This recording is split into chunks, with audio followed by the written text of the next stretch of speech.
جنگ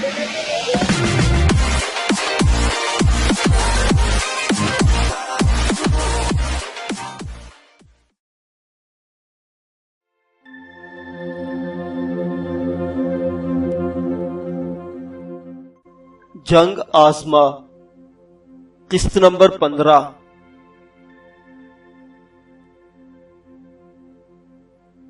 اس کے بعد بابر کچھ عرصے تک ماوراء النہر سے ازبکوں کے وجود کو پاک کرتا رہا۔ اپنے ایک چچا زاد کو اندجان کی طرف بھیجا اور خود بخارا کی طرف روانہ ہوا۔ اب اس قافلے میں خانزادہ کا اضافہ ہو چکا تھا۔ بخارا میں شیبانی کے بیٹوں نے مدافعانہ جنگ لڑی، لیکن شکست سے دوچار ہونا پڑا۔ ہزیمت اٹھا کر سمرقند کی طرف بھاگے۔ بابر کو بھی ان کے پیچھے روانہ ہونا تھا، لیکن اسے اطلاع ملی کہ شیبانی کا بیٹا تیمور سلطان اپنے ایک سفیر کو تحائف دے کر شاہ اسماعیل کے پاس بھیج چکا ہے۔ اس نے سوچا کہ اگر دونوں کا میل ہو گیا تو وہ سمرقند سے ہمیشہ کے لیے دور ہو جائے گا۔ اس نے بھی اپنے ایلچی مرزا خان کو شاہ کے پاس بھیجا، یہ سوچ کر معاہدہ کرنا کہ میں سمرقند کے لیے ہر خطرہ مول لینے کو تیار ہوں۔ ایلچی کے روانہ ہوتے ہی بابر نے معاہدے کا انتظار کیے بغیر درائے پنج کو پایاب عبور کیا اور وادی وحش میں تیزی سے آگے بڑھنے لگا، کیونکہ اسے معلوم تھا کہ ازبک سمرقند سے نکل کر وادی وحش میں جمع ہو رہے ہیں۔ بابر کا لشکر پہاڑوں پر بہت تیزی کے ساتھ اترا اور اپنے دشمنوں سے پہلے ہی وحش کے کنارے پہنچا اور دریا پار کر کے دوسرے کنارے پر پہنچ گیا۔ چٹانوں پر مورچے قائم کر لیے۔ تیمور سلطان وہاں پہنچا تو تمام انتظامات مکمل دیکھے۔ وہ بلندیوں پر چڑھنے کے لیے دوپہر تک بہادری سے لڑتا رہا، لیکن اس کی کوششیں رائگاں ثابت ہوئی۔ وہ یہاں سے ایک دوسری وادی کی طرف بھاگا۔ ممکن ہے وہ دوبارہ ٹکر لیتا، لیکن اسی وقت شاہ اسماعیل کے بھیجے ہوئے 30,000 سپاہی بھی آن پہنچے۔ اب ازبکوں پر لرزہ طاری ہوا، ان کی صفیں منتشر ہو گئی۔ ازبک فوجیں صحرائی علاقوں کی طرف بھاگ رہی تھی۔ اب بابر کے لیے سمرقند کے دروازے کھلے پڑے تھے۔ یہاں کوئی حاکم نہیں تھا۔ 9 سال بعد وہ امیر تیمور کے شہر میں دوبارہ داخل ہو رہا تھا۔ سمرقند کے شہری اس کے استقبال کے لیے گھروں سے نکل آئے تھے۔ امراء نے اسے گھیر لیا۔ غریب غربا اپنے گھروں کی آرائش میں مصروف ہو گئے۔ ہر دریچے میں قالین لٹکے نظر آ رہے تھے۔ یہ ان لوگوں کی پرانی رسم تھی۔ وہ تمام مانوس مقامات جہاں بابر اپنی نوجوانی میں گشت لگایا کرتا تھا، وہ سب ایک مرتبہ پھر اس کے قدموں کے نیچے تھے۔ سمرقند ہی نہیں، تمام تیموری ممالک اس کے زیر نگی تھے۔ اس کا بھائی کابل اور غزنی میں اس کی طرف سے حاکم تھا۔ قندوز اور بدخشاں نئے والیے خان مرزا کے اطاعت گزار تھے۔ اندجان سے تاشقند تک ہر شہر کے دروازے کھل گئے تھے۔ اس نے جو بادشاہ کا لقب اختیار کیا تھا وہ اب اس کا سزاوار ہوا تھا۔ بابر کو اس استقبال سے خوشی ہو رہی تھی، لیکن وہ یہ بھی دیکھ رہا تھا کہ یہ لوگ اس کے ساتھ چلنے والے قز لباسوں سے خوش نہیں۔ جب قز لباس ان کے سامنے سے گزرنے لگتے تھے تو کرنے اور نقارے خاموش ہو جاتے تھے۔ شہری یہ بتانا چاہتے تھے کہ وہ صرف بابر کا استقبال کر رہے ہیں۔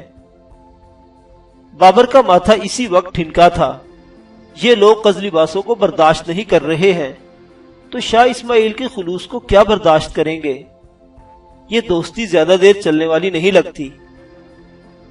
پھر بھی اس نے خیال کیا کہ وہ اپنے لوگوں کی اتنی خدمت کرے گا کہ ان کی نفرت محبت میں بدل جائے گی۔ 3 دن کے بعد جب وہ جشن مسرت سے فارغ ہوا تو خان مرزا نے وہ معاہدہ بابر کے سامنے رکھا جو شاہ اسماعیل سے کر کے آیا تھا۔ شاہ اسماعیل نے تیموری وارث کو تخت سمرقند پر قائم رہنے میں مدد کا وعدہ کیا، بشرط یہ کہ بابر اسے اپنا بادشاہ تسلیم کرے۔ ایک شرط یہ تھی کہ آئندہ سکے پر شاہ اسماعیل کی شبیہ ہو اور 12 اماموں کے نام کنندہ کرائے جائیں۔ اور اسی طرح ہر خطبے میں اپنی بجائے شاہ کا نام پڑھوایا جائے۔ یہ شرائط اتنی سخت تھی کہ بابر کے لیے ناقابل قبول تھی، لیکن وہ یہ بھی جانتا تھا کہ فاتح خراسان کی حمایت کے بغیر وہ سمرقند پر قابض نہیں رہ سکے گا۔ بابر نے بے دلی سے صحیح اس معاہدے پر پوری طرح عمل کیا، سکے بھی ڈھلوا دیے اور شاہ کے نام کا خطبہ بھی پڑھا جانے لگا۔ اہل سمرقند کو یہ کسی طرح بھی گوارا نہیں تھا، یہ ان کے مذہب کا معاملہ تھا۔ شاہ اسماعیل شیعہ مسلک سے تعلق رکھتا تھا، جبکہ اہل سمرقند سنی تھے، انہی مصلحتوں سے تعلق نہیں تھا۔ ہر طرف سے مخالفت کی آوازیں آنے لگی۔ بابر پر بھی انگلیاں اٹھنے لگی تھی۔ قزل باش جس طرف سے گزرتے ان پر آوازیں کسے جاتے۔ ایک روز ایک دکاندار نے قزل باش گاہک سے وہ سکہ لینے سے انکار کر دیا جس پر شاہ اسماعیل کی شبیہ تھی۔ اس پر تکرار ہو گئی، ہجوم جمع ہو گیا، کسی طرف سے پتھر آیا اور قزل باش نے جھپٹ کر دکاندار کے 2 ٹکڑے کر دیے۔ پھر ایسے ہنگامے روز ہونے لگے۔ بابر اب دل سے دعا کر رہا تھا کہ یہ قزل باش کسی طرح سے رخصت ہو۔ اس نے انہیں بڑی مشکلوں سے قیمتی تحائف دے کر رخصت کیا۔ 30,000 سپاہیوں کے رخصت ہوتے ہی ازبک لشکر شیبانی کے ایک سپہ سالار عبید سلطان کی سربراہی میں شمال سے اترا۔ بابر اپنی مغل جمعیت کو لے کر لڑنے کے لیے نکلا، لیکن اس کی مختصر فوج کو شکست کا منہ دیکھنا پڑا۔ وہ بھاگ کر سرحدی قلعے حصار میں چلا گیا۔ اس نے ایک مرتبہ پھر اسماعیل شاہ سے مدد طلب کی۔ شاہ نے 11,000 ترکمان اپنے سالار نجم ثانی کے ہمراہ مدد کے لیے بھیج دیے۔ نجم ثانی نے قلعہ فرشتی کا محاصرہ کیا اور بابر کی رائے کے برخلاف اپنی فوج کے ساتھ یورش کر کے قلعہ فتح کیا اور وہاں کے تمام باشندوں حتیٰ کہ دودھ پیتے بچوں اور معذور بوڑھوں تک کو ذبح کر ڈالا۔ بابر کو اس سفاکی نے تذبذب میں ڈال دیا۔ ایسا ظلم تو کبھی شیبانی نے بھی نہیں کیا تھا۔ نجم ثانی غرور کے نشے میں مست تھا۔ عبید سلطان کی تلاش میں بخارا کی طرف گیا اور ازبکوں سے آمنا سامنا ہو گیا۔ بابر کی فوج نجم ثانی کی سفاکی دیکھ چکی تھی، بابر کے حکم کے باوجود پیچھے ہٹ گئی۔ ازبکوں نے جی بھر کے انتقام لیا۔ نجم ثانی اور جملہ ترکمان سردار تہہ تیگ کر دیے گئے۔ بابر اپنی جان بچا کر حصار کے قلعے میں نظر بند ہو گیا۔ شاہ اسماعیل کو ترکوں کے خلاف جنگ کے لیے جانا پڑا۔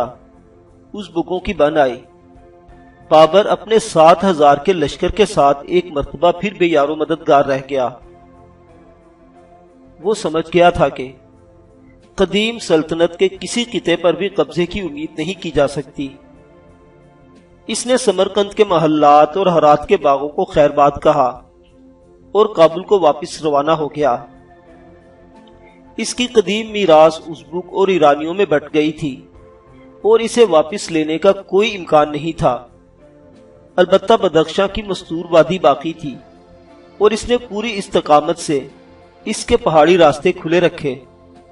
وہ پچھلے 5 برسوں میں کابل کی تزئین و آرائش میں مصروف رہا۔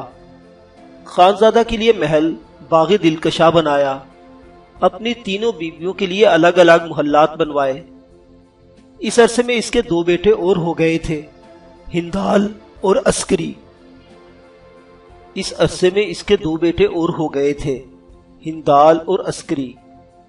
ایک اور نئی بات یہ ہوئی کہ اس نے کثرت سے شراب نوشی شروع کر دی۔ اسے جب بھی یہ خیال آتا کہ اس کے ممالک اس سے چھن گئے ہیں تو وہ پینے بیٹھ جاتا اور اس وقت تک پیتا رہتا جب تک کوئی نہ کوئی بیگم اس کا ہاتھ نہ روک لیتی۔ قاسم بیگ کی وفات ہو چکی تھی اور وہ کسی دوسرے کو اپنی رائے پر اثر انداز ہونے کی اجازت نہ دیتا تھا۔ ہرات مسلسل افراتفری کی لپیٹ میں تھا۔ پہلے شاہ اسماعیل نے شہر پر قبضہ کیا اور قزلی باشوں نے لوٹ مار شروع کر دی، لیکن زیادہ دن نہیں بیتے تھے کہ حکومت بدل گئی اور اب شیبانی کے بیٹے اور سپہ سالار انتقام لینے لگے۔ مرو میں قبریں کھود ڈالی گئی اور وہاں جن قزلباشوں نے شیبانی کو ہلاک کیا تھا ان کی ہڈیاں توپوں میں بھر بھر کر داغی جانے لگی۔ قزلباشوں نے ہرات پر دوبارہ قبضہ کر لیا اور ایک بار پھر انتقام لیا جانے لگا۔ بابر گھنٹوں بیٹھ کر شراب پیتا رہتا۔ کبھی کبھی اس کا ذہن ماضی کی طرف پلٹ جاتا۔ اس کا ذہن وہ تصویریں اسے دکھانے لگتا جو اس نے سمرقند میں دیکھی تھی۔ ان تصویروں میں تیمور کے ہندوستان پر حملے کے مناظر دکھائے گئے تھے۔ وہ سوچنے لگا کہ کیا افغانی قبائل پر بار بار چڑھائیاں کرنے سے کہیں سود مند بات یہ نہیں کہ اپنی فوج کو لے کر خیبر کے پار جائے اور ہندوستان کے مال غنیمت سے اپنا خزانہ معمور کرے۔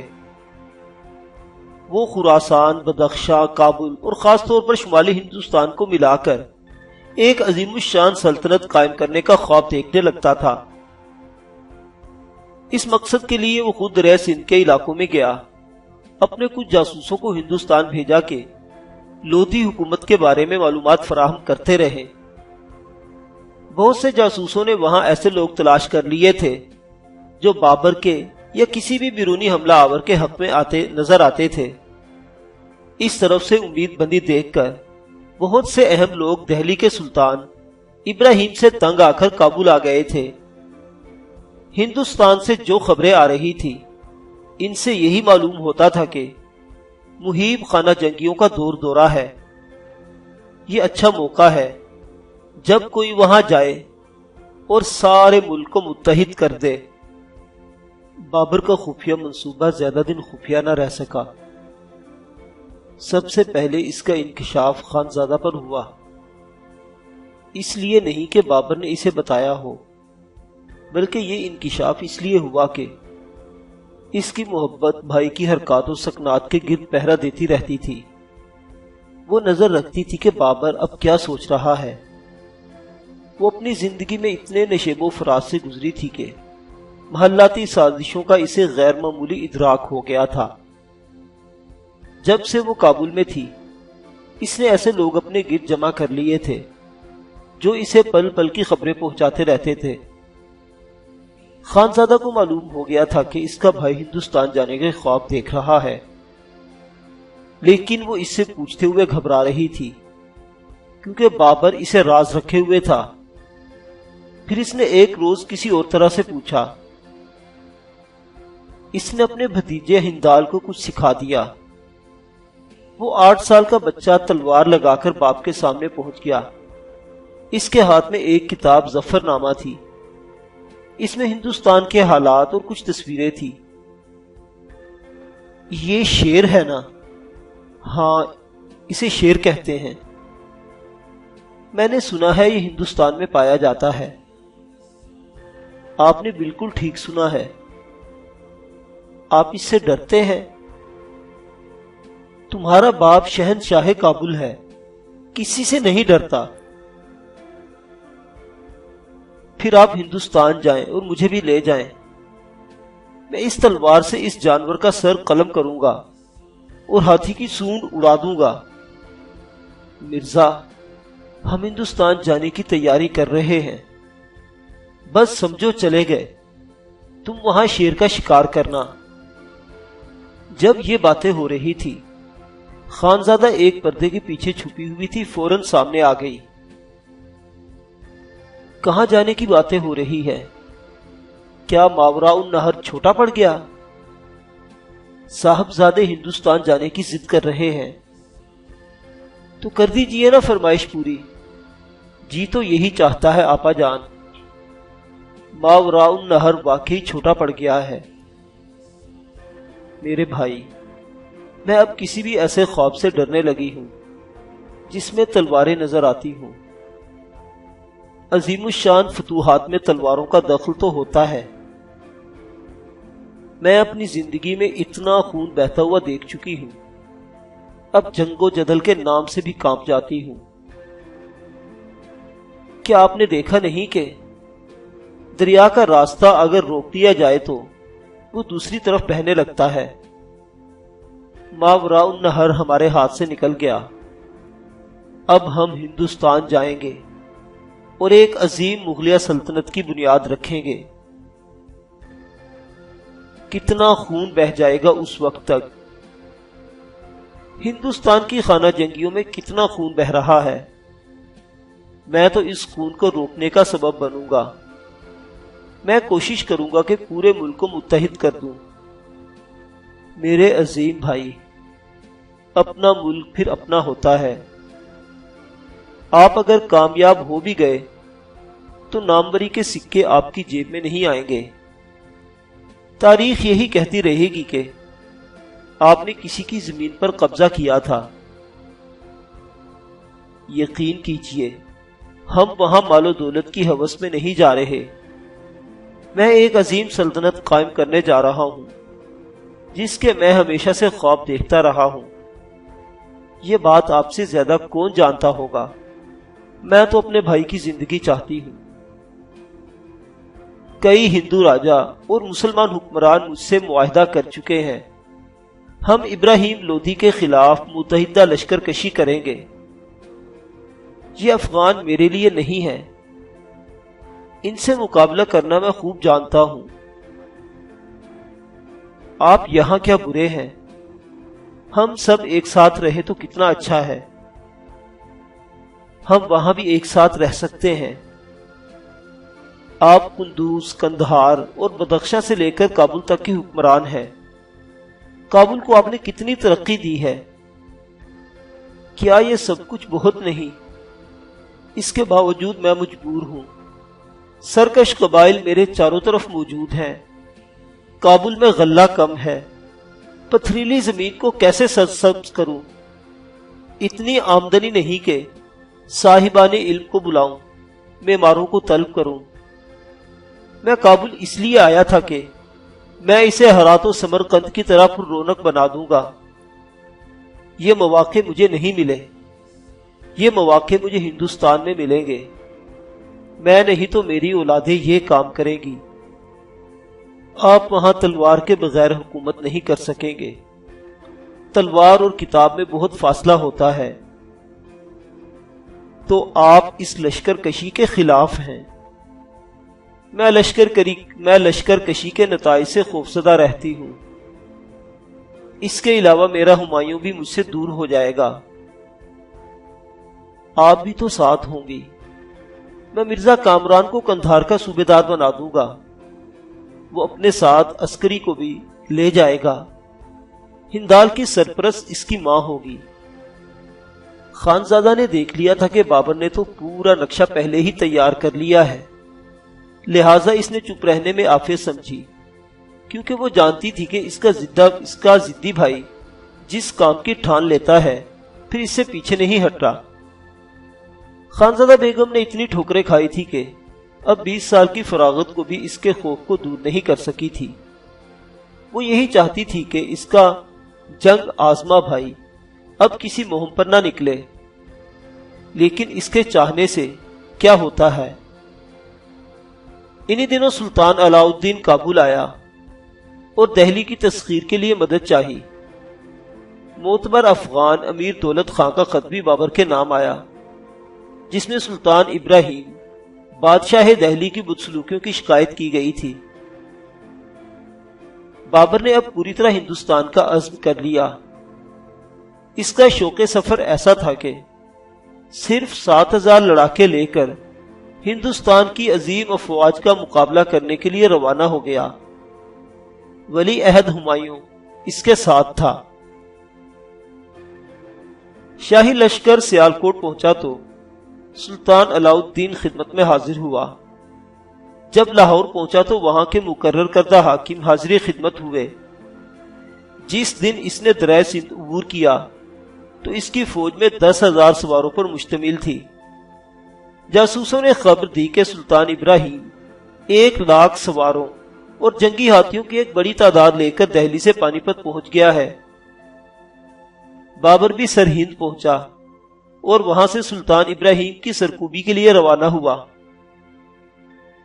وہ پانی پت پہنچا تو دونوں کی افواج کا کوئی مقابلہ ہی نہیں تھا۔ اس کی فوج ابراہیم کی فوج کا 10واں حصہ بھی نہیں تھی۔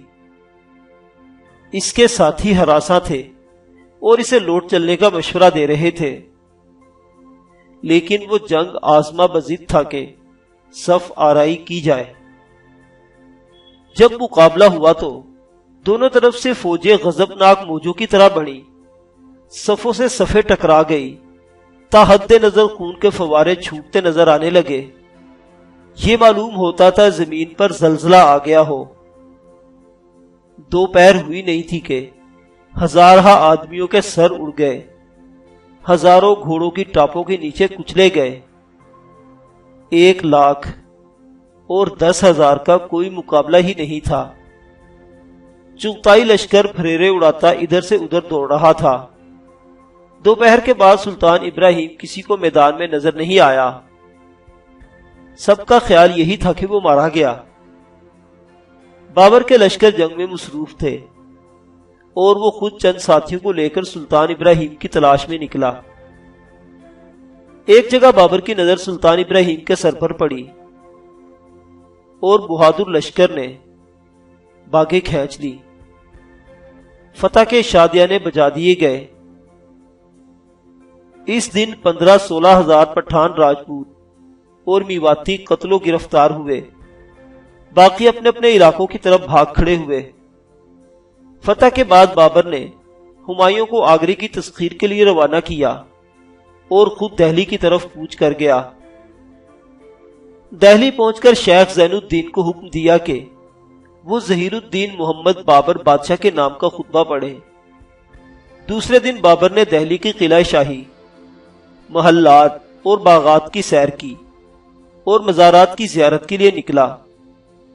10 دن دہلی میں قیام کرنے کے بعد خود بھی آگرہ روانہ ہو گیا، جہاں اس کا بیٹا ہمایوں قلعہ فتح کرنے کے بعد اس کے انتظار میں آنکھیں بچھائے بیٹھا تھا۔